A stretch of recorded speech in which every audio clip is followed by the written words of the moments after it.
Hello everyone, this is April speaking with this week's episode of Math Jobs 101.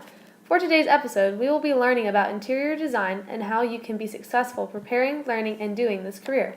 Let's get started. First of all, what is an interior designer? What do they do? For starters, an interior designer is a person who organizes and designs spaces. There are two main types of interior design, called residential and commercial. Residential is designing homes, while commercial is designing businesses and corporations. Interior designers can also be involved in weddings or other events, but those two genres are what college graduates with a bachelor's degree usually go for. This is where preparing and learning about design comes in. Although many people design without degrees in interiors, people with the bachelor's and even a minor in entrepreneurship, business management, engineering, communications, etc. are most likely to succeed. This here is Professor Christofferson. He is going to tell you about math classes needed for interior designers. To be able to have the best chances for success in the major and the design world, math classes are necessary. General ed classes in college and the required math classes in high school are what is needed.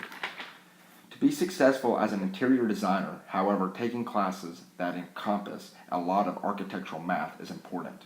This gives you the ability to understand formulas, and what architects are talking about is how you can better do your job. Colleges such as Appalachian State, SCAD, and High Point have good design schools that teach their students the importance of math in design. Thanks, Professor. Now we are going to go head on over to Designs by Devin, an interior design company. He's going to tell us about companies that use interior designers. Hey, Devin. April, so nice to see you. Let's get down to business. Devin, I was wondering if you could tell us about some companies that are always in need of interior designers. Well, many major corporations use designer companies, like the YMCA, Wells Fargo, and Google. Always need new designs for old buildings, new locations, etc. These designs are there to create a space that is beautiful as well as useful. Wow, what a great pool of businesses. Have you worked for any?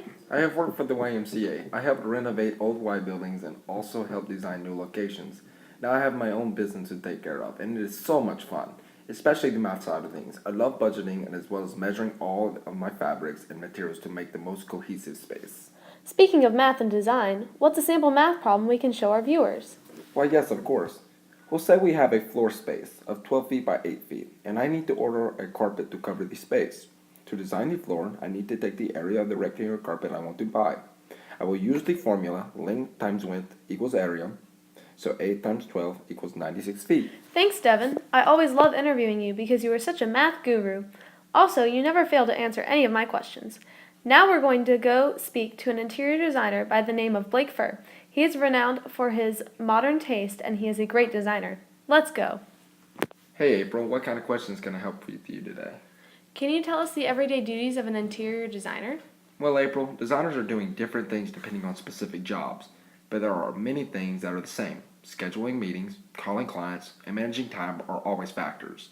Taking trips to go on site are necessary to find the correct measurements and get a feel for the space. Also, you have to buy products your clients like, not what you like.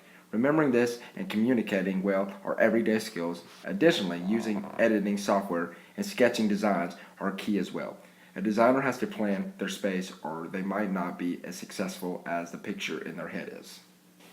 Wow, such insightful information. One more question. How are interior designers vital to society?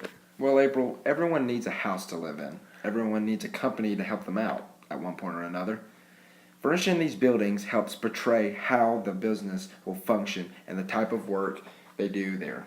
First impressions are key, and interior designers as well as companies and families, residential or commercial, all know that. Thanks so much, Blake. Well, folks, that about wraps up our show for today. Don't forget to apply for these scholarships below if you're interested in design. This is April signing off. Math rules! My information came from two people by the name of Nancy McJunkin and Tara Longo.